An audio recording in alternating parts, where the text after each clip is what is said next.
So Freunde, bevor das Video losgeht, nochmal eine kleine Anmerkung. Ich hatte das Video im Vorhinein aufgenommen und jetzt im Nachhinein hat sich herausgestellt, dass höchstwahrscheinlich, ich habe es nicht genau verfolgt, aufgrund der massiven Diskussionen zum Druiden-Update es zur kurzzeitigen Schließung der SF-Taverne kam. Ja, das habe ich so in der Form auch noch nicht erlebt, da wohl zu wenig Moderatoren die Sache handeln konnten, so wie ich das jetzt aus dem Text entnehmen kann hier, wurde aufgrund halt des massiven Gegenstroms gegen das Druiden-Update die Taverne vorzeitig geschlossen. Das ist das erste Mal, dass ich das so erlebe.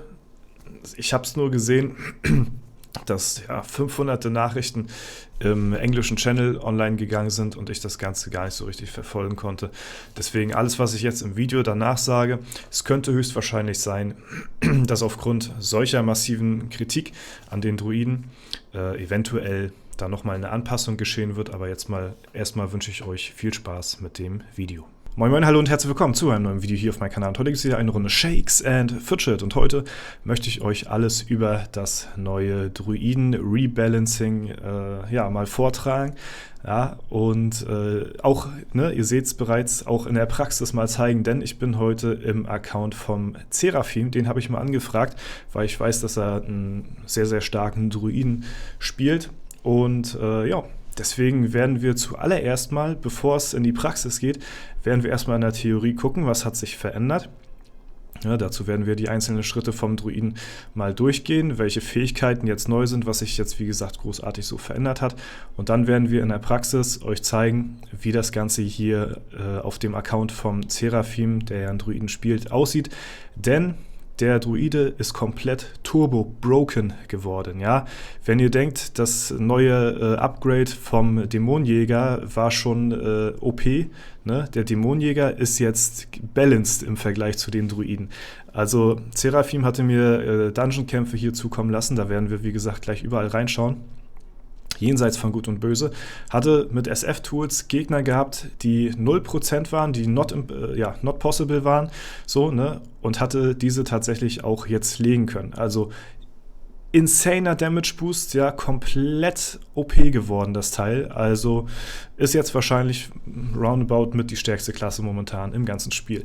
Ne? Aber bevor es losgeht und wir euch die ganzen, neuen Fähigkeiten mal zeigen und wie das Ganze so aussieht, kurz mal in die Theorie.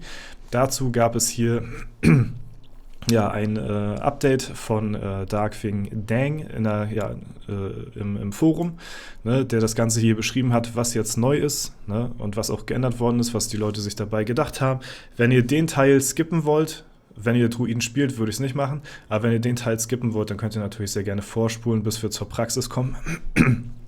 Aber vorher müssen wir natürlich auch wissen, was überhaupt neu ist beim Druiden. Ja, so, der eine oder andere fragt sich sicherlich, warum wir die Klasse überarbeiten. Wir möchten euch zeigen, wie wir bei einer Überarbeitung vorgehen, welche Probleme wir identifiziert haben und wie diese durch die Überarbeitung einer Klasse gelöst werden. Überarbeitung des Druiden. Als wir uns den Druiden und seine Performance im Spiel angeschaut haben, hatten wir das Gefühl, dass die Klasse im Vergleich zu anderen zu schwach ist. Im Folgenden sorry, bin immer noch erkältet, möchten wir euch aufzeigen, welche Probleme wir gesehen haben und präsentieren euch die Lösung, die den überarbeiteten Druiden ausmachen werden. Problem: Die 3 Gestalten des Druiden sind nicht einzigartig und nützlich genug. Lösung: Alle 3 Gestalten werden überarbeitet, um sie im Vergleich zu den dazugehörigen Klassen deutlicher abzugrenzen. Ja, hier die Details dazu. Die Bärenmaske wird die Bärengestalt. Der Bär wird immer noch die Fähigkeit besitzen, Angriffe zu blocken, aber mit einer geringeren Wahrscheinlichkeit als ein Krieger. Um diesen Malus auszugleichen, wird der Bär nun dazu fähig sein, wütend zu werden. Sowas wie der Berserker vielleicht, kommt ja auch so in Rage. Ne? Je mehr Schaden er selbst einsteckt, desto mehr Schanden kann er austeilen. Die Höhe, also Schaden, ne? Die Höhe der Lebensenergie und die maximale Schadensreduktion wird denen des Kriegers ähneln. Diese Änderungen werden die Überlebenswahrscheinlichkeit des Bären reduzieren, gleichzeitig aber auch seine Schadensverteilung stärken und besser zur Bärengestalt als solche passen. So, das zum Bär. Die Katzenmaske wird zur Tigergestalt. Der Tiger wird zwei unterschiedliche Status. Ein bisschen komisch. Zu Beginn eines jeden Kampfes wird sich der Tiger im Schatten verstecken und Angriffen ausweichen können. Jedoch mit einer geringeren Wahrscheinlichkeit als der Kundschafter. Nachdem der Tiger einen Angriff ausgewichen ist, gerät er auch in Rage, wodurch die Fähigkeit verliert, Angriffen auszuweichen. Jedoch steigt die Chance, einen kritischen Treffer zu landen. Okay, die Höhe der Lebensenergie und die maximale Schadensreduktion werden denen des Kundschafters ähneln. Durch diese Änderung nähert sich die Tigergestalt den anderen Gestalten des Druiden an, denn seine Chance, einen Angriff zu überleben, sinkt. Gleichzeitig steigt aber die Chance, kritische Treffer zu erzielen. Keine Maske tragen wird zur Adlergestalt, also der normale Magier an sich, der ja ohne Maske da ist, ne, wird jetzt eben zur Adlergestalt, weil der war ja komplett useless. Diese Form hatte bisher keine Vorteile und glich eher einer Bestrafung, wenn man keine Maske trug. Der Druide wird stattdessen nun die Adlergestalt annehmen und bekommt einen Spezialangriff. Anstelle eines normalen Angriffs wird der Adler dazu in der Lage sein, einen Sturzflugangriff durchzuführen, der einen ordentlichen Schaden verursachen kann. Allerdings sinkt die Wahrscheinlichkeit eines Sturzflugangriffs mit jeder Durchführung. Abgesehen davon werden Lebensenergie und maximale Schadensverteilung derjenigen des Magiers ähneln. Zu Beginn eines Kampfes ist die Chance, einen Sturzflugangriff erfolgreich durchzuführen, relativ hoch. Je häufiger jedoch ein Sturzflugangriff durchgeführt wird, desto geringer wird der Schaden sein, der durch normale Angriffe ausgeteilt werden kann. Also Dämonenjäger quasi nur im Umgekehrt so, ne? Der belebt sich ja auch wieder mit weniger Leben so, ne? Hier ist es halt Angriffen weniger Schadeninhalt. Diese Änderungen bieten eine weitere Auswahlmöglichkeit und trägt insgesamt dazu bei, den Druiden etwas stärker zu machen, und es wird interessanter, die Klasse zu spielen. Problem: Die Masken als klassenidentifizierendes Merkmal führen dazu, dass fast alle Druiden ein sehr ähnliches Erscheinungsbild haben und die teilweise liebevoll gestalteten Avatare nicht in Erscheinung treten. Die Masken werden als Spielfeature entfernt und anstelle dessen werden in der Charakteransicht Klauen der entsprechenden Gestalt angezeigt. Problem: Jede Gestalt hat unterschiedliche Auswirkungen, deren Einzelheiten sich in diversen Tooltips verstecken. Lösung: Es wird eine Übersicht eingeführt, aus der man die jeweilige Gestalt auswählen kann. Alle notwendigen Informationen werden innerhalb dieser Übertragung angezeigt werden. Problem: Die unterschiedlichen Masken unterliegen einer Level-Restriktion. Man hatte alle Vorteile der Klasse nicht von Beginn an. Lösung: Alle Gestalten sind nun von Beginn an verfügbar. Ja, man musste ja früher ein bisschen leveln, bevor man die freischalten konnte. Jetzt hat man sie alle direkt von Anfang an. Das ist doch auch eine ganz nice Aktion auf jeden Fall. Ja, ansonsten will ich euch mal kurz, bevor wir hier reingehen in die Praxis, einen kleinen Chatverlauf zeigen von Seraphim. Er hatte mir dann auch gleich angeboten gehabt, hier in den Account sich einzuloggen und so. Und hier sehen wir auch nochmal die Daten. Sorry. Das werden wir uns gleich nochmal anschauen. Zum Beispiel hier bei Loki. Den hatte er jetzt mittlerweile besiegt. Und vorher sehen wir hier bei SF-Tools waren Loki die Chancen bei Not Possible. So, den hatte er besiegt gehabt. Insgesamt hatte er hier von 487 auf 492 gepusht mit dem Upgrade, was natürlich echt krass ist so, ne? Genau, dann hatte ich noch nachgefragt, was so die stärksten Masken momentan sind, ne? Er kennt sich ja auch super aus mit dem Spiel, deswegen eine gute Anlaufquelle an der Stelle, deswegen vielen lieben Dank, Grüße gehen raus, ne? Hat hier dann nochmal gezeigt mit dem alten Druiden, wie so die Chancen sind im Vergleich zu anderen Leuten, mit denen er sich hier umgibt, und hat dann gleich hier mal das gezeigt, wie das Ergebnis jetzt danach aussieht. Ne? Zum Beispiel gegen Klausi hatte er hier eine 47% Chance und ja, hier gewinnt er den Großteil davon. Hatte geschrieben, Katzenmaske gegen Kundis, Assa BM, Bärenmaske angeblich gegen Krieger, Adlermaske gegen Mage ist ganz OP.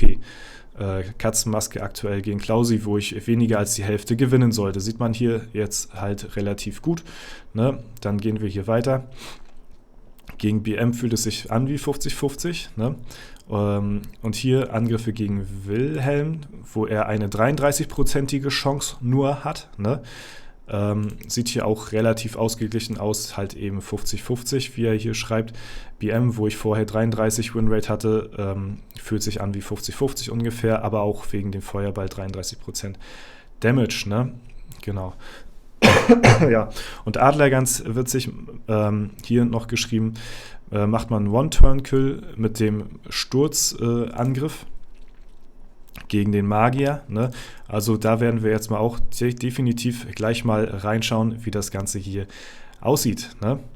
Okay, gehen wir mal hier rüber, so, zack, und schauen uns das Ganze erstmal hier an. Ne?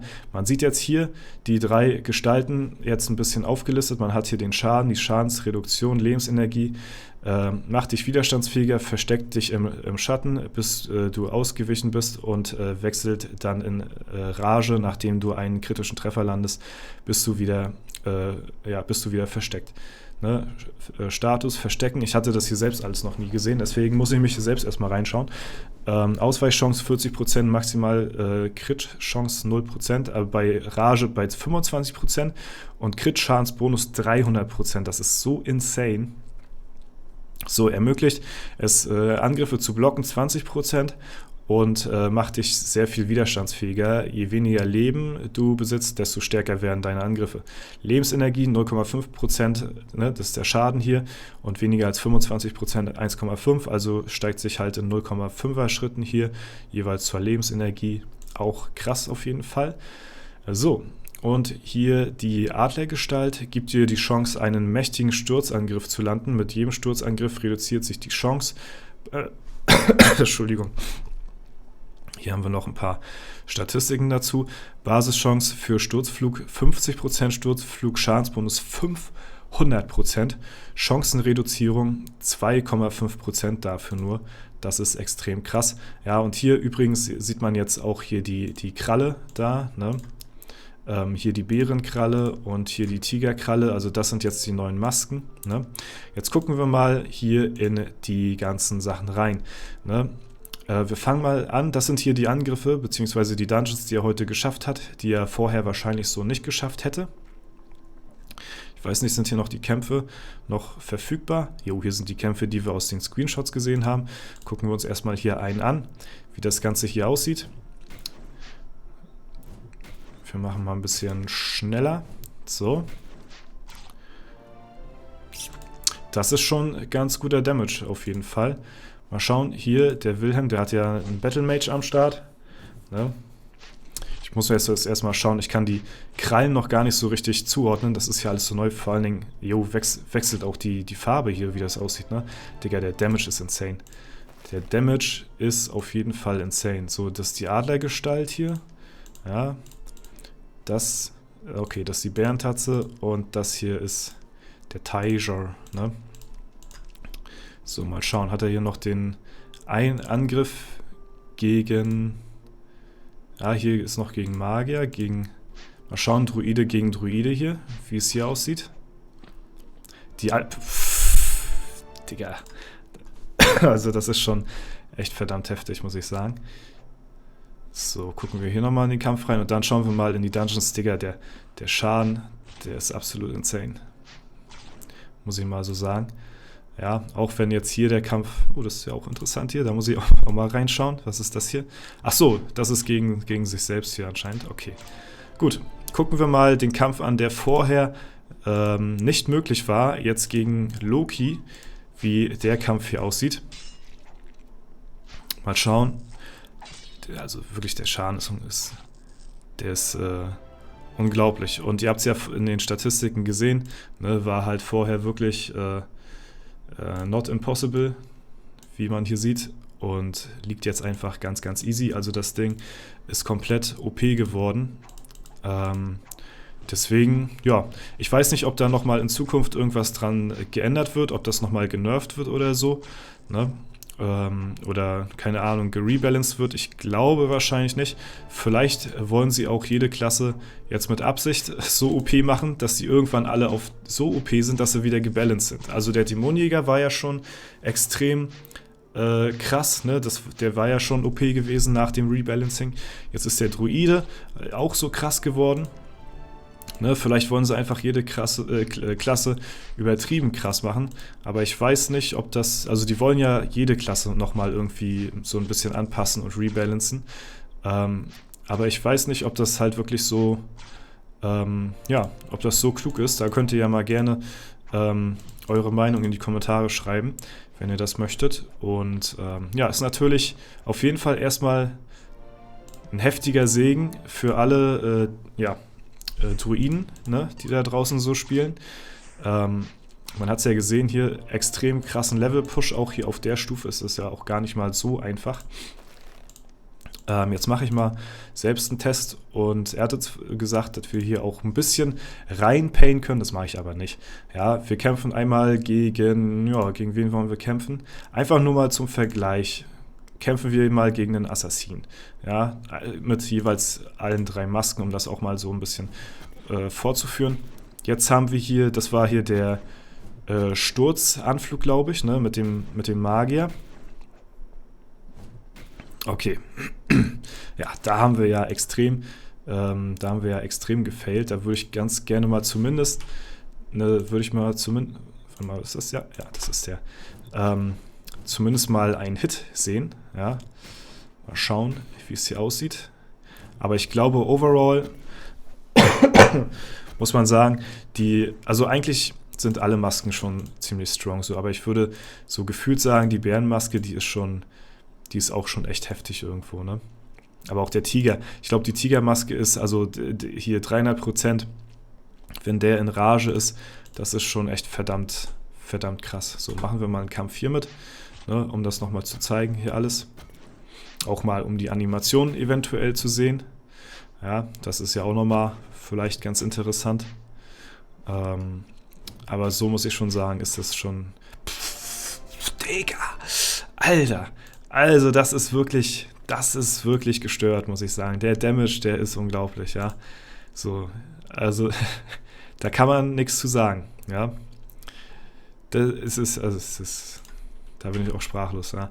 Also klare Empfehlung, geht da raus, den Druiden zu spielen mal, falls ihr vorhabt, auf den nächsten Server mal zu spielen. Aber wie gesagt, ich kann da nicht meine Hand ins Feuer legen, dass der nochmal, weiß ich nicht, nochmal angefasst wird oder so. Ist krass, wie sich hier auch die Klaue jetzt immer verändert. Ne? Jetzt müssten wir mal... Yo! Digga! Also wenn mal wirklich dann so ein Treffer kommt hier, ne? Also das ist halt krass, ne? Wenn du hier halt getroffen wirst, du machst halt wirklich mehr Schaden, je weniger Leben du hast. Und auch hier, ne, wenn du hier ausweichst und so und in Rage bist und da dann einen rausklöppelst, auch hier mit dem Sturzanflug ist das auch extrem krass. Machen wir mal gegen einen Magier hier. Obwohl, warte mal, gegen Magier? Ja doch, gegen Magier ist auch heftig. Also dieser Sturzanflug ist auch extrem krass. Hier hatten wir jetzt nicht so viel Glück gehabt bei ihm mit der Magiermaske in dem Sinne. So, ne? Das wäre nochmal interessant zu sehen. Ich muss auch sagen, ich kenne mich wirklich mit den Druiden, weil ich den halt selbst gar nicht gespielt habe, so großartig. Wirklich null aus. Ich muss mich da wirklich auf die Calls der anderen verlassen. Aber das ist schon eine ziemliche Machtdemonstration hier. Ansonsten, ja, hoffe ich, habt ihr da erstmal so einen kleinen Einblick bekommen über die neue Klasse. Ist auf jeden Fall ziemlich insane. Wenn ihr da auch mal Interesse habt, das zu spielen, dann macht das. Ne? Eine deutliche Empfehlung geht da definitiv raus. Man muss natürlich auch immer darauf achten, gegen welche Klassen man spielt. Ich glaube jetzt noch mehr als je zuvor, ne?